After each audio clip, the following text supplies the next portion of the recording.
This week I am in Chicago driving a vehicle that you've probably forgotten about. It's clearly a Lexus, but do you remember the Lexus UX? This is a compact SUV from the brand, and it's been out for a few years, and for 2025 it gets a little bit of a refresh. And what I would like to do in this video is bring it back to your consciousness, because this is actually a really good compact SUV that you should know about. So I'm going to do a brief walk around, and we're going to get into the good things and the bad things on this SUV.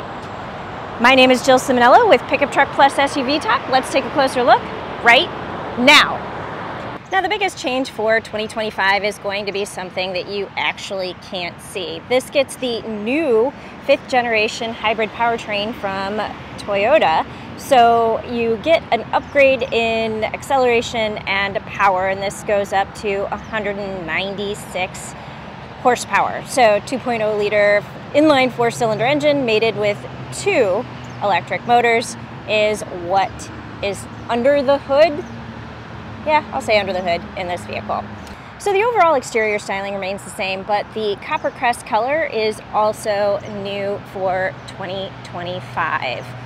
So I feel like I should point out the fact that it looked like I towered over this vehicle in the intro, and I kind of did. I'm wearing like 4-inch heels, and this is just 60 inches tall. So this really is a very compact SUV from Lexus. It is not going to be on the bigger side of things. So it is petite like me. Actually, it's almost smaller than me, which I don't find very often. So let's step inside and we'll take a look at the interior. And if you have seen the Lexus UX, maybe when it was originally launched, this definitely gets a huge upgrade. And okay, yeah, this is my driving position, no judging, 5 feet tall. But this definitely has gotten a lot of an upgrade since it launched pre-pandemic, and you know, from the 12.3-inch screen to the digital cluster to the available head-up display to just some of the really nice tech features. This also gets the Lexus Safety Suite 3.0 system, so you know, that is also a huge upgrade. So we will just come behind the wheel and power this up. So you've got your start button there.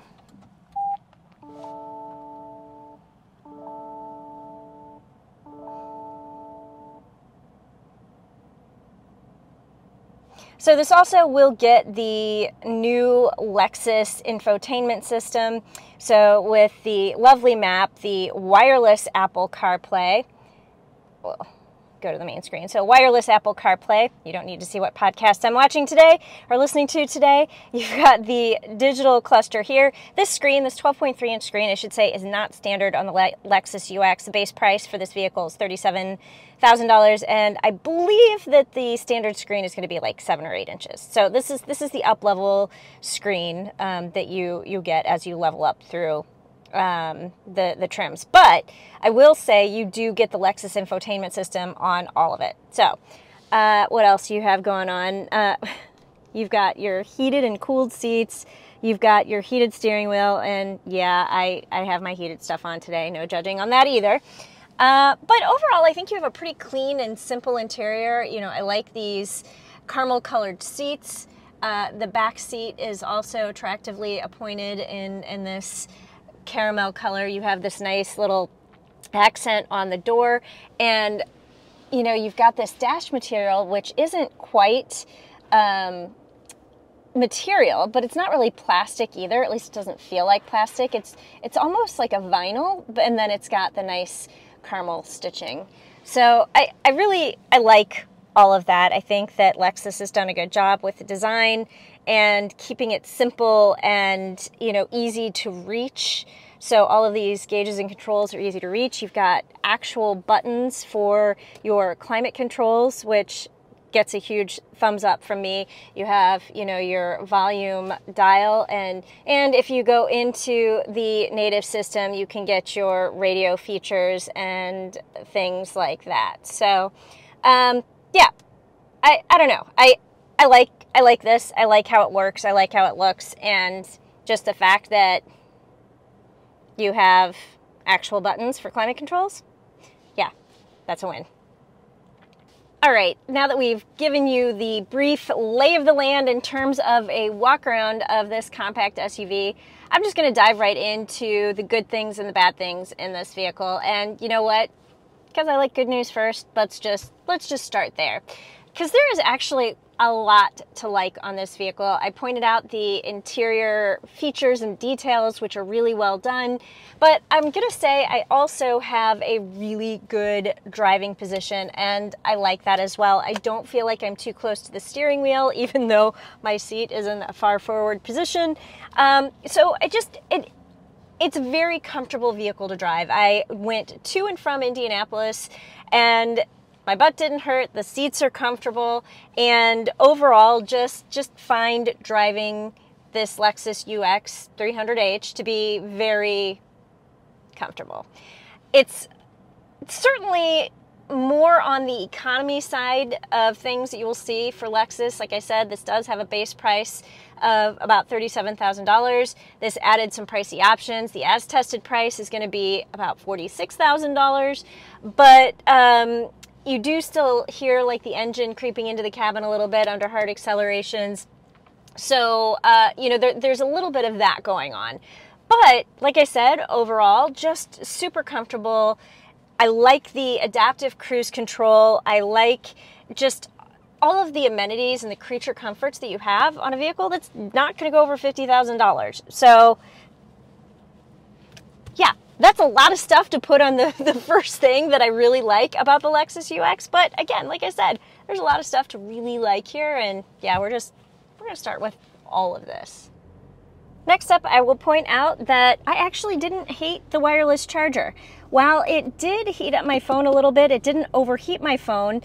And it kept my phone charging, though not charging fast, during my 3-hour drive to Indianapolis, so that I could power Apple CarPlay and I could be in Waze, listening to my podcasts, doing all of those things while my phone didn't charge but didn't lose charge and didn't overheat. So that kind of is a neutral for me, a very flat, I don't not like it.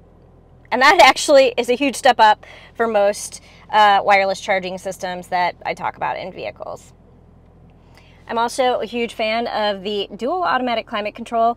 I've been the only person in the vehicle so far, but usually you'll notice when I'm in a vehicle that my husband has been in, he like turns the air conditioning all the way down, and I usually do something like that. And then I will have the heated seat and heated steering wheel on, and yeah, he'll turn on the cooled seat. So I like to call this a marriage-saving feature, and I really like it.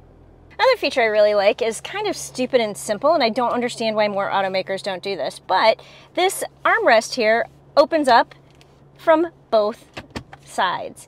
So your passenger and the driver can access whatever is in this armrest area in the little cubby here equally easy. Although I will say, because my driving position is in the far forward position, it kind of blocks this button a little bit, so I've been doing that a lot. But I just like the duality of being able to open this from either side, and that is a feature that is really well done here. I'm also a huge fan of the Lexus infotainment system. I think they've done a good job integrating it into this vehicle. I like the larger screen, and I always have fun with saying things like, "Hey Lexus, tell me a joke." I ate a clock the other day. It was very time-consuming. But you can also do things like, "Hey Lexus, I'm cold." Setting the driver's temperature to 80 degrees. Yeah, I'm that person. But at any rate, I like the fact that you can adjust your climate controls and you can do things with voice commands, so all of that will help keep your eyes on the road and not futzing with any of this right here. Plus, I will point out the Apple CarPlay is wireless, so you are going cord-free, and I appreciate the decluttering. Now to talk about the final thing that I really like about the Lexus UX, we're just going to hop into the back seat here a little bit, because I really feel like they have, even though this is a compact SUV and you're not going to want to put people back here a lot, and certainly not tall people, but they've done some things back here to kind of make the space a little bit more acceptable and comfortable, and that starts with the seats that kind of curve forward a little bit. So I think an average sized adult could fit back here in reasonable comfort and not be miserable. Plus, this is like softer material, so even if somebody's knees were touching the back of the seat, it wouldn't hurt them. I mean, it wouldn't be comfortable, but they're not putting their knees against hard plastic. You also have air vents back here, and you don't see that a lot in compact SUVs. I feel like sometimes they're like, you're not going to really actually put somebody back here, so who cares about that stuff? But this is just a nice little thing that they've done that's going to make this more comfortable for people who are actually sitting back here. And then you have some USB chargers as well. And then you do have the pull down with cup holders for the armrest. So also, if you do have somebody who needs a little extra headroom, this is scooped. So you do have, just some little things to kind of make this a little bit more comfortable for people who, again, 6 foot tall, probably not going to be comfortable back here, but an average sized adult will fit with no problem. And, they've done just some little things to make this a little bit more comfortable. And I appreciate that. I like it. All right, now it's time to switch to some of the things that I think could have been done a little bit better on the UX. And yep, I'm back in this position because I actually want to talk about this right here. You have about an inch between the top of the headrest and the headliner, and this is as high as the seat will go. Being on the more petite side of the things, this is probably a Jill problem. Let's be clear, this is a Jill problem. But I want the extra height, so because the seat could go up an extra inch, I just really wish it would. And then, even that would just give me extra visibility out of the front of the windows. And clearly, as you drive this vehicle, you're gonna get used to the sight lines, but higher is always better for me. So you have the inch, why not give me the inch? No, that's what she said jokes. Okay, so we're going to flip this around, and I'm going to show you a few more things that I'm just a little bit meh on. All right, and so we're going to go back to this area right here. And I've already said that I did not like the phone charger. It didn't overheat my phone. But what I do not like about the wireless charger is the location. So if you have 2 water bottles in here, your phone is going to be really difficult to access in place. And I found myself, like, when I had 2 water bottles in here, kind of like sliding it in this way, and it was just like kind of awkward. And now I have small hands, so it's easy for me to kind of like reach around and, get back here. But it's just an awkward location, especially if you need to access your phone with 2 water bottles in here. And if you're driving and you need to reach your phone, then you're like, setting your water bottle on your lap and then reaching your phone, and that's not a good or safe situation. So I don't hate it. It's not a deal breaker. It's just awkward. Yeah, it's awkward. Now, the next thing I want to talk about that I don't like is going to be this right here. As you can see, I've driven almost 1,200, or shouldn't say I've driven almost 1,200 miles. The vehicle has 1,200 miles on it, and my combined fuel economy is 37.7 miles per gallon. Now, the average fuel economy for this vehicle, which, all-wheel drive, in combined driving, you should be getting about 41 miles per gallon. And as you can see, yeah, I didn't get that. And I drove myself about 500 miles, and I've been in the city, I've been on the highway, and yeah. So I don't know, it could be due to, this isn't completely broken in yet.